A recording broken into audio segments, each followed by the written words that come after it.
오늘 성경 말씀 창세기 4장 1절에서 7절까지 말씀입니다. 창세기 4장 1절에서 7절 말씀.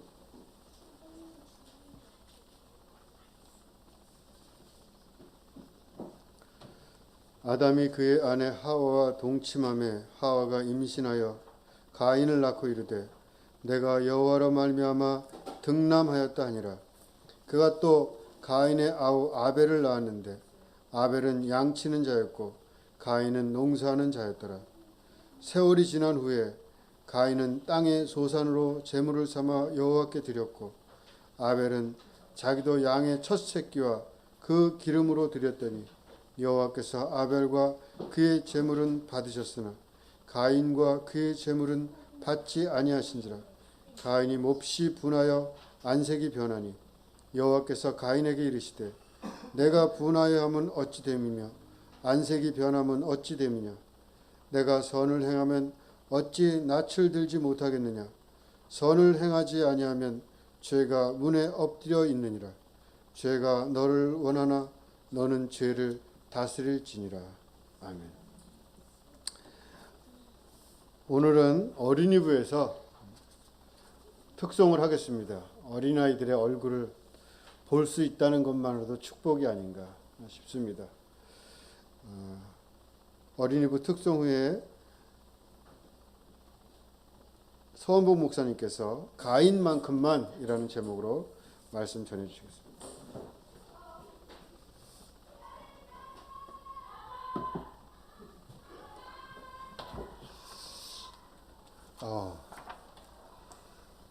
바람과 같이 왔다가 바람과 같이 사라지는군요. 우리 교회학교 아이들이 어제 밤새도록 놀고 또 우리 김혜재 목사님께서 맛있는 아침을 차려주셔가지고 맛있게 잘 먹고 그리고 이제 지금 아마 이제 돌아가겠죠, 집으로. 그런 것 같습니다. 또 어린이 주일날 이렇게 우리 예배를 하나님 앞에 드리는 예배를 또 이렇게 빛내줘서 너무 감사하고 너무 귀하다라는 얘기를 해주고 싶었는데 아무도 없네요. 하나님께 영광 돌리겠습니다. 우리 잠깐 기도하고 우리 말씀 시작하겠습니다. 하나님 감사합니다. 오늘 하나님 앞에 귀한 마음을 가지고 주님 앞에 영광 돌리고자 하는 마음을 가지고 오늘 주님 앞에 나와왔습니다.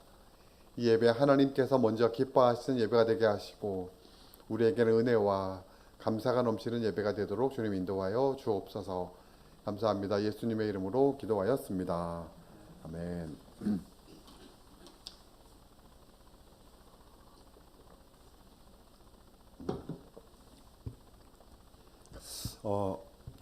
얼마 전에 그렇게 얼마 전도 꽤 됐네요. 그날 제가 설교를 한 날이었는데 우리 그 뒤에 계신 윤혜성 원사님께서 저한테 이렇게 물어보신 적이 있으셨어요. 목사님의 일상은 어떠세요?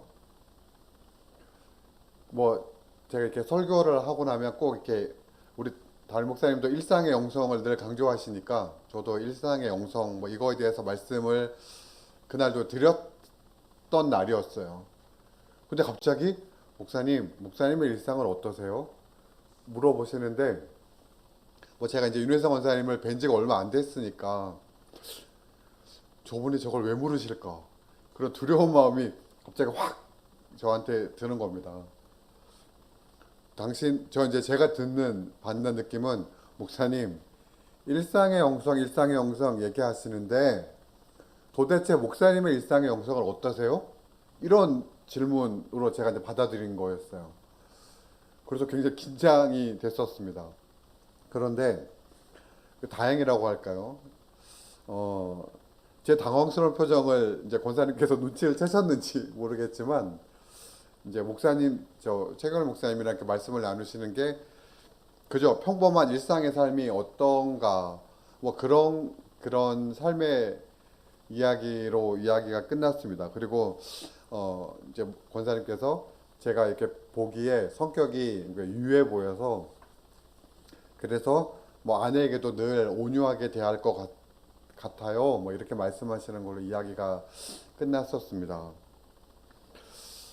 근데 뭐 이게 자기 고백하는 시간은 아니지만 사실 저는 성격이 이렇게 유한 편은 아닙니다. 누구나 그렇듯이 특히 젊었을 때는 성격이 유하지 않았었습니다. 제 아내가 저랑 신학대학원 동기인데, 신학대학원 동기들 사이에서도 제가 굉장히 성격이 있는 사람으로 알려져 있어요. 그래서 저보다 연배가 있는 그런 연배 있는 형님들도 저한테 이렇게 말을 함부로 놓지 못하셨어요. 그렇게 성격이 좀 굉장히 있는 그런 사람이었는데, 그러다 보니까 이제 아내랑 심하게 다툴 때도 있었습니다. 근데 여러분, 부부싸움을 하면 혹시 여러분도 그러십니까? 그런 생각을 이제 하게 됩니다. 뭐 말도 한 적도 있을 것 같고, 내가 어쩌다 저런 여자를 만나가지고. 웃으시는 분들은 아마 그런 생각을 하셨거나, 우리 권사님 절 이렇게 보세요. 지 주제를 알아야지 뭐 이런 것 같아요. 저 역시도 그런 부류였습니다. 그런데 어느 날도 제가 그런 생각을 하면서 이제 부부 뭐 다툼을 하고 나서 다른 방에 와서 씩씩거리고 있는데, 그런데 제 마음 안에 하나님이 이렇게 말씀하시는 겁니다. 야, 그래도 네 아내 정도 되니까 널 데리고 사는 거야. 근데 여러분, 그때는 정말 제가 분명하게 말씀드릴 수 있는 건, 제 아내가 정말 꼴 보기 싫었거든요. 너무 꼴 보기 싫었어요. 진짜 꼴 보기 싫었어요. 그런데 이게 무슨 말입니까? 근데 놀라운 건 뭐냐면, 그 말을 들은 이후에 제 마음 안에 그런 마음이 들린 이후에 제 아내가 너무 귀해 보이는 거예요. 너무 감사하고, 실제로 나랑 살아주는 게, 물론 실제로 뭐 현실이 그러니까 그렇긴 하겠지만 너무 사랑스러워 보이더라는 거죠. 뭐 그 이후로 저희 가정에 늘 평화로움만 있었겠습니까? 그런데 그 이후에 폭풍이 일 것 같았던 일촉즉발의 순간에, 그 순간 제 마음 안에 가만히 물론 그 일촉즉발의 그 순간에는 저도 뭐 분노에 휩싸일 수 있었겠지만, 제 마음속에 가만히 말씀하셨던 그 하나님의 음성을 떠올려 보곤 합니다. 그리고 중심을 잡았었던 기억이 있습니다. 제가 올해 저희 아내랑 산지 21년 차인데요. 지금 21년 차입니다 라고 말씀하시면 아마 여러분들이 하실 것 같아요. 고작 21년 살았던 주제. 그죠? 제가 아마 여러분들 이 사이에서는 가장 결혼 연수로 하면 가장 신입생 아니겠습니까? 그런 제가 뭐 여러분 앞에 뭐 부부간의 관계 뭔 얘기를 제가 여러분께 할 수 있었겠습니까? 그런 주제에 제가 주제 넘은 소리를 한 것 같습니다. 그런데 오늘 우리가 함께 읽은 본문이 미움의 감정에 대해서 담고 있는 이야기이기 때문에 잠시 이야기를 함께 나누어 봤습니다. 오늘 저와 함께 읽은 성경의 말씀은 잘 아시다시피 형 가인이 동생 아벨에 대한 미움의 감정이 생겼고, 그래서 형 가인이 아벨에 대한 미움의 감정이 생겼을 때 그 감정이 점점 자신의 마음을 지배했고, 그리고 그때 하나님께 마음을 좀 돌렸다면, 하나님께서 가인에게 무엇을 말씀하시는지에 좀 집중했었다라면 하는 생각이 들 만한 그러한 말씀입니다. 만약에 그랬다면 이 가인이라는 이름이 최초의 살인자라고 하는 불명예 섞인 이름이 되지 않았을까라고 하는 생각 해봅니다. 앞서 말씀드린 대로 오늘 저와 여러분이 읽은 성경은 가인이 아벨을 미워해서 결국 죽인 이야기인데, 그 시작은 가인과 아벨의 제사에 대한 이야기입니다. 우리에게 좀 더 익숙한 표현으로 말을 하자면 가인과 아벨의 예배에 관련된 이야기입니다. 오늘 성경을 보니까 아담과 하와가 선악과 사건으로 에덴 동산에서 쫓겨난 다음에 시간이 흘러서 그들이 가인과 아벨 두 형제를 낳았다고 기록하고 있습니다. 그들 가운데 형 가인은 농사를 짓는 사람이었고 아벨은 양을 치는 사람이었다고 합니다. 세월이 지나서 가인과 아벨이 하나님 앞에 제사, 즉 예배를 드렸는데, 그런데 가인은 농사를 짓는 농사꾼이기 때문에 땅의 소산으로 제사를 드렸고, 그리고 아벨은 양을 치는 사람이었기 때문에 양의 첫 새끼와 그 기름으로 제사를 드렸다라고 성경은 기록하고 있습니다. 그런데 문제가 터졌습니다. 무슨 문제입니까? 하나님께서 아벨과 그의 제사는 받으셨는데 가인과 그의 제사는 받지 않으신 겁니다. 여러분, 성경에 쓰여졌기 때문에 아멘 그렇게 우리가 받아들일 수 있지만, 사실 가인의 입장에서는 얼마나 기분 나쁠 법한 일입니까? 여러분, 우리가 어떤 선물을 했는데 그것이 설사 좀 갑자기 준비한 선물, 그래서 내 마음을 충분히 담을 수 없는 선물이었다고 하더라도 어쨌거나 내가 선물을 준비했는데 그것이 상대방에게 거절당했을 때 그 거절감은 얼마나 크겠습니까? 우리라면 가인처럼 화가 나지 않았겠습니까? 도대체 하나님은 왜 그러셨을까요? 왜 하나님께서는 가인의 제사는 받지 않으셨던 것일까요?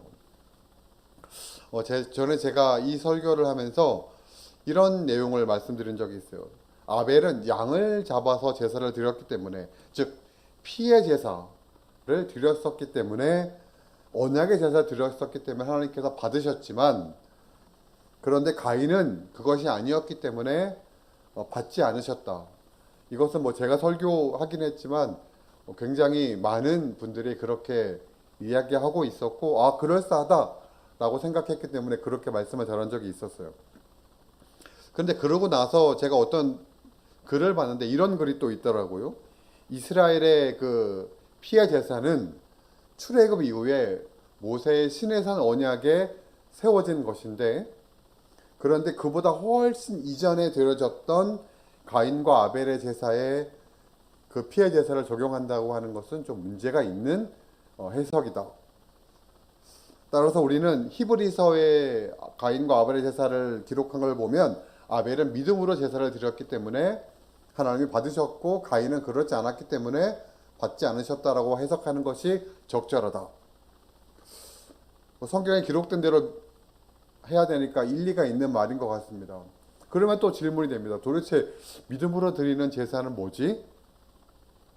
그래서 사실은 전 그렇게 설교를 했기 때문에 이렇게 또 상상력을 동원해서 이렇게 생각해 봤습니다.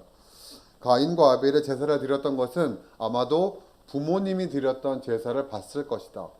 그 부모님이 성경에 기록되어져 있지 않지만 아담과 하와가 하나님 앞에 제사를 드렸을 텐데, 그 제사는 무엇을 받을까? 선악과를 먹고 그들이 쫓겨났을 때 하나님께서 가죽 옷을 지어서 그들을 입히셨는데, 그때 드리는 가죽 옷을 지어 입히시는 그 모습을 보고 아마 아담과 하와가 피의 제사를 기억했었을 것이다 라고 생각하고 또 그렇게 해보게 됐습니다. 그런데 사실 그것도 성경에 밝게 기록되어져 있는 말씀은 아니기 때문에 우리가 이것이 옳다, 이것이 그르다 분명하게 말씀드릴 수 있는 것은 아닙니다. 다만 이 이야기는 하나님께서 가인의 제사는 받지 않으셨다라고 하는 그 말씀에 대해서 왜 그러셨을까라고 하는 거에 대해서 우리가 어떻게 해서든 생각해 보자라고 하는 데에서 말씀드린 거였습니다. 어쨌든 중요한 것은 가인이 제사를 잘못 드렸던 것은 아니든 간에 하나님께서 가인의 제사를 받지 않으셨고 가인은 이것 때문에 매우 화가 났었다는 겁니다. 얼마나 화가 났었느냐? 아벨을 미워 죽일 만큼 화가 났었다는 거죠. 근데 이건 당연한 거라는 거예요. 가인뿐만이 아니라 여기서 말씀을 전하는 저라도 그렇게 죽일 만큼 화가 났었진 않았다고 하더라도 충분히 마음에 상처가 되고 날 법한 일이었다는 거죠. 가인이 왜 화가 났습니까? 정성껏 드린 자신의 재물이 연락되지 않았기 때문입니다. 그걸 하나님께서 몰라서 물으시겠습니까? 그런데 이어서 7절 말씀에 보면 하나님이 가인에게 하는 말이 네가 선을 행하면 어찌 낯을 들지 못하겠느냐? 너는 죄를 다스릴지니라. 여러분, 가인의 제사를 하나님께서 왜 받지 않으셨던 분명한 것은 무엇이냐 하면 예배를 받으시고 받지 않으시는 것은 하나님의 고유한 영역이라는 겁니다. 이에 대해서 분을 품고 하나님 앞에 안색이 변하는 것은 죄라는 것을 오늘 성경은 우리에게 말씀하고 있습니다. 여러분, 욥기 잘 아시죠?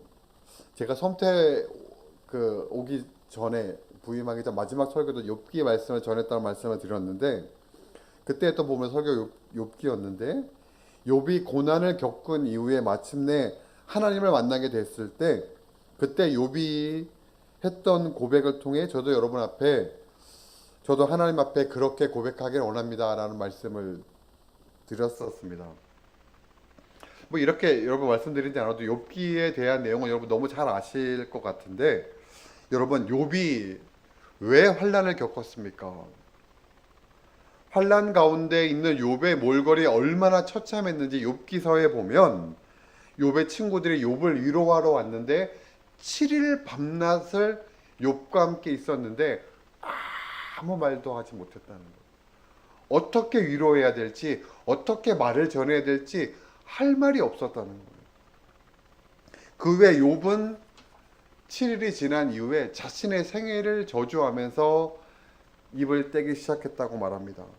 쉽게 말해서 차라리 태어나지 않았다면 내가 내 인생에 이런 꼴을 보지 않았을 텐데 이런 한탄이었겠죠. 욥의 한탄에 욥의 세 친구들은 하나님은 선하신데 선하신 하나님이 환난을 겪게 하신다면 뭔가 이유가 있지 않겠어? 무언가 회개할 게 있지 않겠어? 라고 해서 욥의 화를 더 돋구었다고 했습니다. 욥이 왜 화가 났습니까? 욥은 죄가 없었습니다.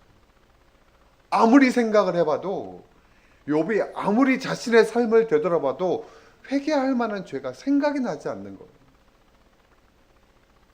여러분 우리는 욥기를 다 읽었기 때문에 알고 있지 않습니까? 욥이 왜 고난을 당했습니까? 죄가 있어서입니까? 아니요.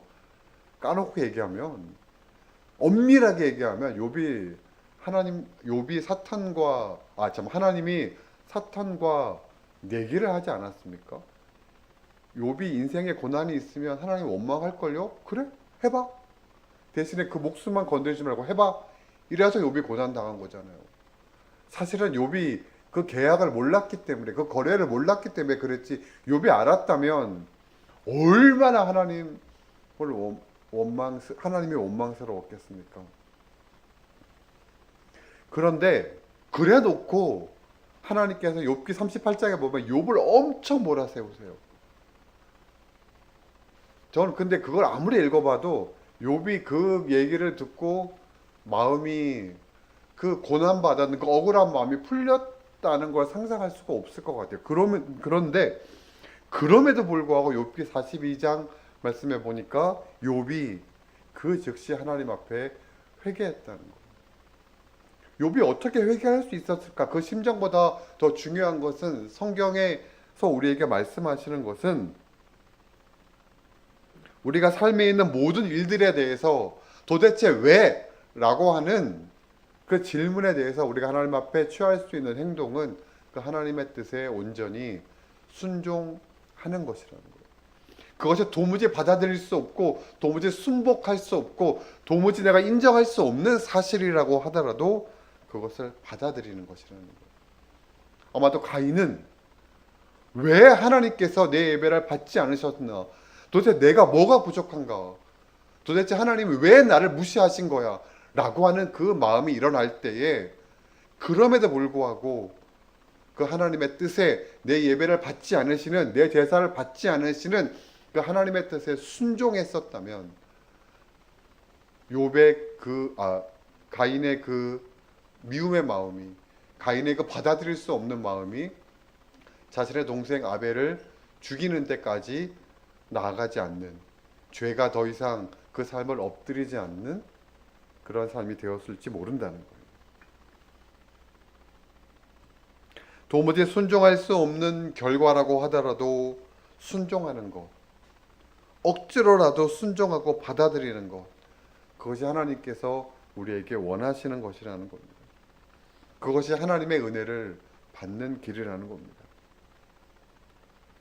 그것이 무슨 은혜입니까? 가인은 그것을 받아들였지 않았기 때문에 하나님의 은혜를 받지 못했고, 그로 인해 동생을 죽이는 그런 잘못을 범했지만 욥은 그것을 받아들였기 때문에 갑절의 축복을 받게 된 것이라고 성경은 오늘 우리에게 말씀하고 있다는 거죠. 그런데 여러분은 도대체 왜? 라고 하는 경험 하신 적 없으십니까? 도대체 하나님께서 왜 나에게 이러시지? 이런 생각이 들 정도로 뭔가 삶의 어려움이 있으신 적은 없으십니까? 저 역시도 그런 시간을 보냈었고, 지금도 사실 그런 시간, 그런 마음이 드는 일들이 삶의 순간순간마다 있기 때문에 욥이 받아들일 수 없는 가운데 하나님의 뜻을 받아들였다고 하는 것을 여러분 앞에서 이렇게 말씀드리고 있지만, 사실 저도 받아들이기가 그렇게 쉬운 일만은 아닙니다. 그리고 도무지 받아들일 수 없어서 동생을 죽이는 잘못까지 범했던 가인의 그 입장이 조금 이해되기도 합니다. 여러분, 제가 첫 설교 때 그 제 동생 이야기 말씀드린 거 기억나십니까?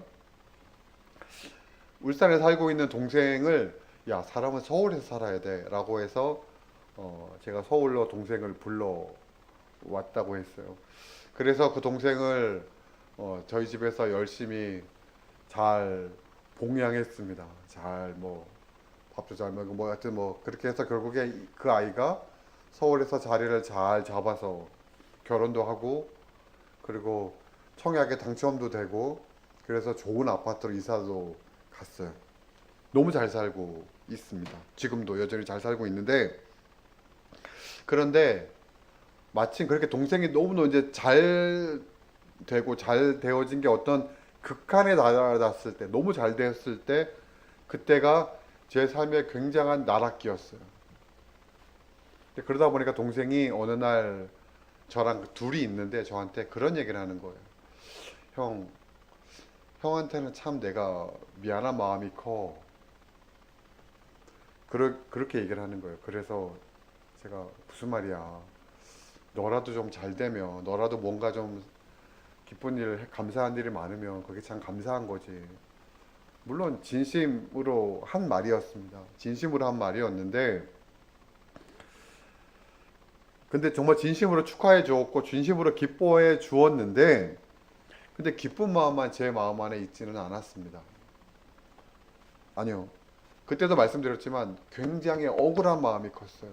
도대체 왜 나한테 이러시는 건지, 내가 뭔 죄를 그렇게 져서 이런 마음이 컸다는 거예요. 여러분, 먼 형제보다 가까운 이웃이 낫다고 하는데 이웃에게도 그렇지 않습니까? 성도들 간에도 그럴 수 있지 않습니까? 왜 사촌이 땅을 사는데 배가 아픕니까?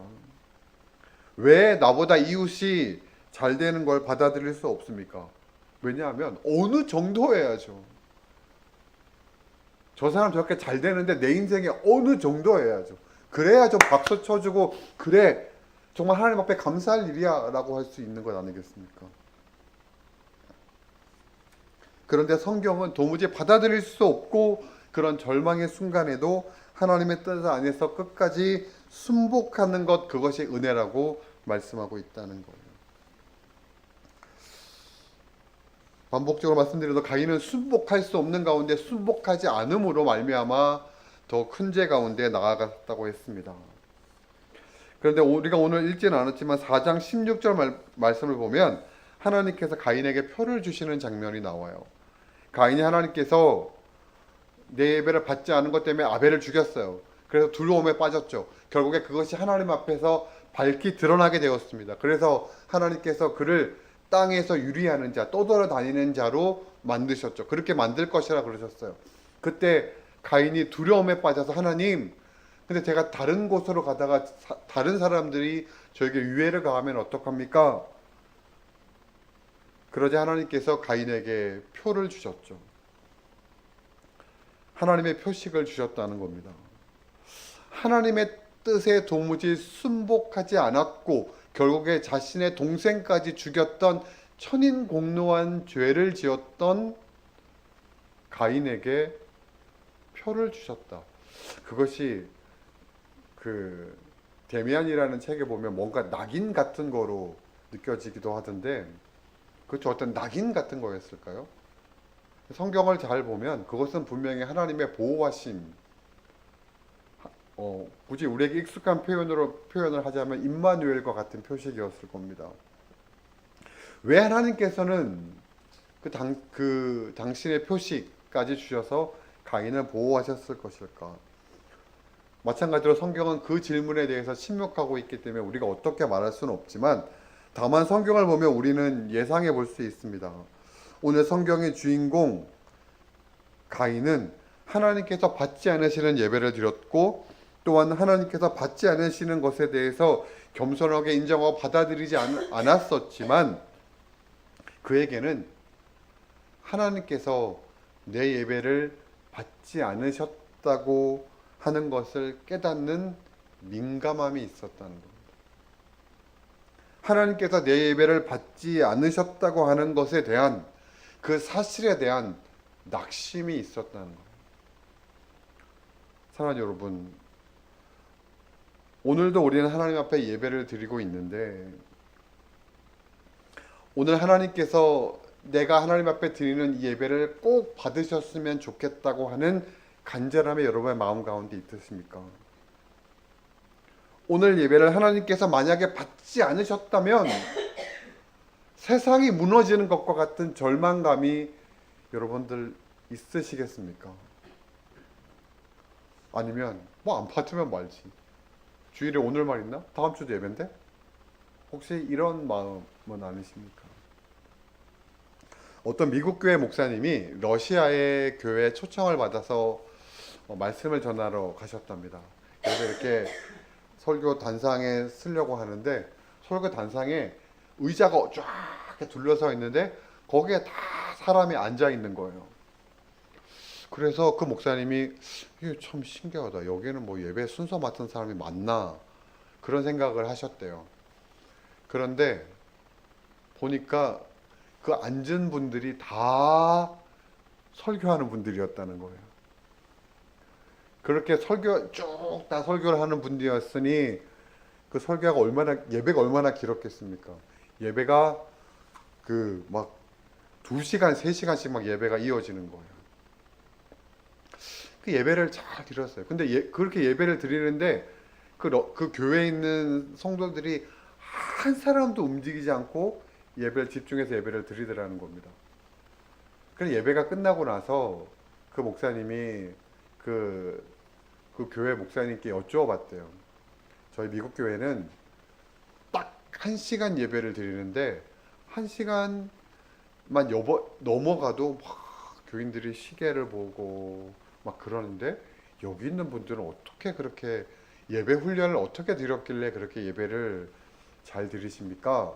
라고 물어봤답니다. 그러자 그분이 하시는 말씀이 저희는 사실 예배가 이렇게 자유롭게 예배를 드릴 수 있었던 것이 얼마 되지 않았습니다. 우리는 오늘 드리는 이 예배가 또 언제 못 드릴 수 있을까 하는 두려움이 있기 때문에 오늘 몇 시간을 예배를 드리든 그 예배 시간은 우리에게 중요하지 않습니다. 그저 오늘 하나님 앞에 드리는 예배가 내 인생의 마지막이 될지도 모르는 예배라고 생각해서 우리는 이 예배 시간을 허투루 보낼 수가 없습니다. 라고 얘기했다는 겁니다. 사랑하는 여러분,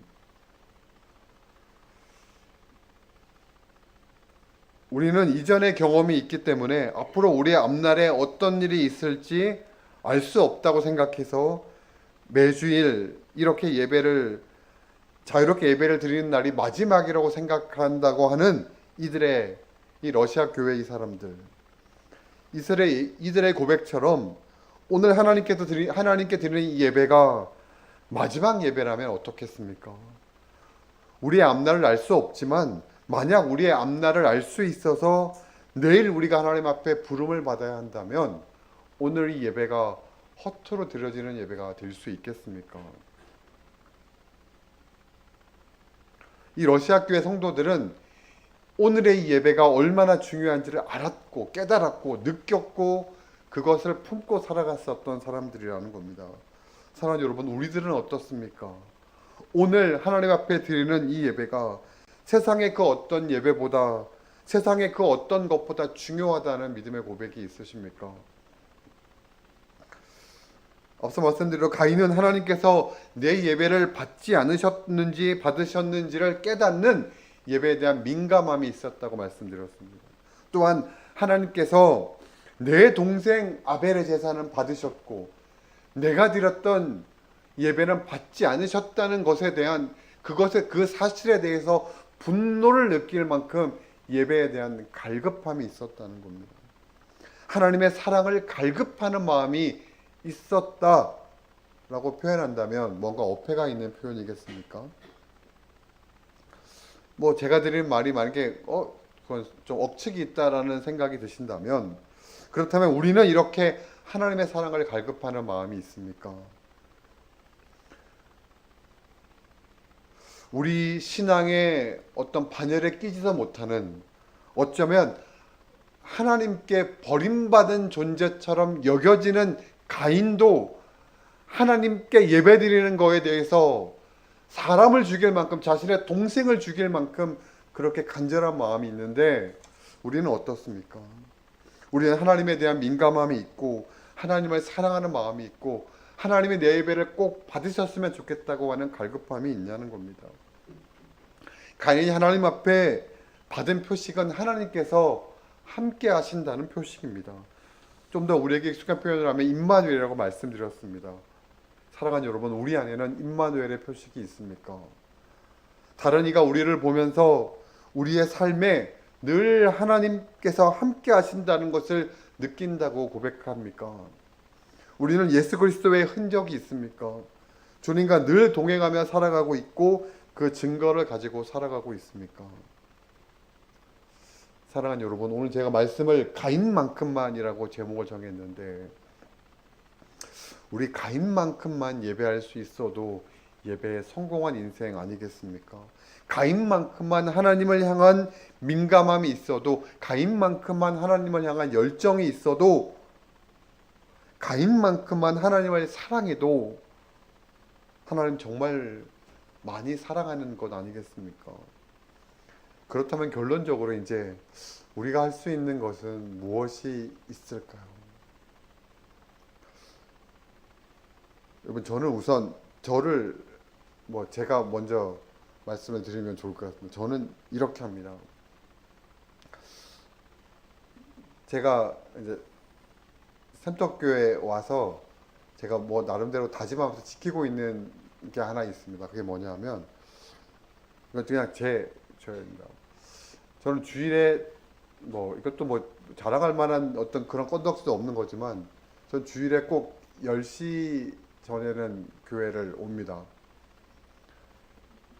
물론 이제 예배 준비를 다 마무리하지 못했기 때문에 빨리 와서 예배 준비를 해야 되고 이런 것도 있지만 가끔씩 예배 준비가 빨리 주중에 진행이 되고 이러면 조금 여유가 있어도 좀 무슨 일이 있어도 10시 전에는 예배를 옵니다. 10시 전에 예배당에 와서 간절한 마음으로 하나님 앞에 하나님께서 예배를 받으실 수 있도록 간절한 마음으로 뜨겁게 기도하시는군요. 아니요, 그건 아닙니다. 그건 아닌데 그냥 앉아 있습니다. 물론 기도를 하지만 뜨겁게 주님께서 성령의 불로 우리 이 예배 안에 역사해 주십시오. 그렇게 하지는 않습니다. 다만 제가 앉아서 준비할 게 있으면 준비를 하지만 다만 앉아서 하나님, 오늘도 제가 예배가 11시에 시작이 되지만 하나님 앞에 지금 앉아 있습니다. 하나님, 오늘 하나님 앞에 드리는 이 예배를 받아주십시오. 그냥 그런 마음입니다. 예배를 드리기 전에 그냥 하나님 앞에 앉아 있는 시간. 사랑 여러분, 오늘도 설교를 마치고 나면 성만찬을 하게 되겠죠. 오늘 우리가 함께하는 이 성만찬, 그 전병과 포도주는 지난주에 우리가 받았던 포도주와 전병과 제가 확신할 수는 없지만 전혀 다르지 않을걸요. 성만찬의 순서도 제가 확신할 수는 없지만 전혀 다르지 않을걸요. 그 내용 그대로일걸요. 목사님이 낭독하시는 예문도 전혀 달라지지 않았을걸요. 뭔가 오늘은 특별한 이벤트가 있지 않을까? 뭐 그럴 수도 있겠지만 아닐걸요. 그런데 오늘 우리 성만찬 가운데 임하실 성령은 하나님으로 말미암아 부어주시는 이 예배 가운데 부어주시는 그 은혜는 지난주에 그 전주에 우리 안에 부어졌던 성령과 그 성령의 은혜가 아닙니다. 오늘 새롭게 부어주실 하나님의 은혜, 하나님의 성령이라는 거죠. 오늘 성만찬을 받는 우리의 예배와 우리의 삶이 더욱더 그래서 오늘 이 시간 하나님께서 부어주실 그 은혜로 말미암아 더욱더 충만해질 수 있기를 원합니다. 오늘 이 예배를 통해서 오늘 또 이어질 성만찬을 통해서 우리가 주님과 온전히 연합해져서 주님 안에 거하고 주님과 늘 동행하는 그런 귀한 은혜가의 역사가 있기를 주님의 이름으로 축원합니다.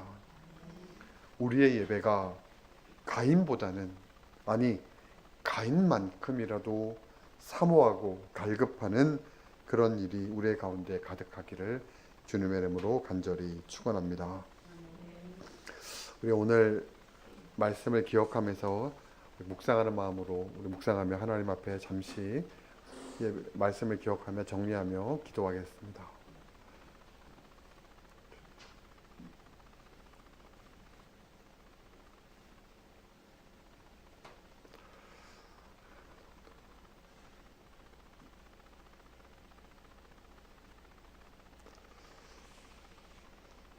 하나님, 부족한 입술로 오늘 귀한 말씀을 대언하였는데 하나님, 사람의 모습이 있다면, 사람의 생각이 있다면 감추어 주시고 오늘 우리를 향해 기대하신 하나님의 마음만이, 주님의 뜻만이 이 시간에 온전히 우리의 마음 가운데 남을 수 있도록 주님 함께하여 주옵소서. 하나님, 가인만큼만, 아니 그보다 좀 부족하더라도 그렇게 우리가 하나님을 사랑하고 이 예배를 사랑하고 하나님을 갈급하는 우리의 심령이 되도록 주님 인도하여 주옵소서. 감사드리며 예수님의 이름으로 기도하였습니다. 아멘.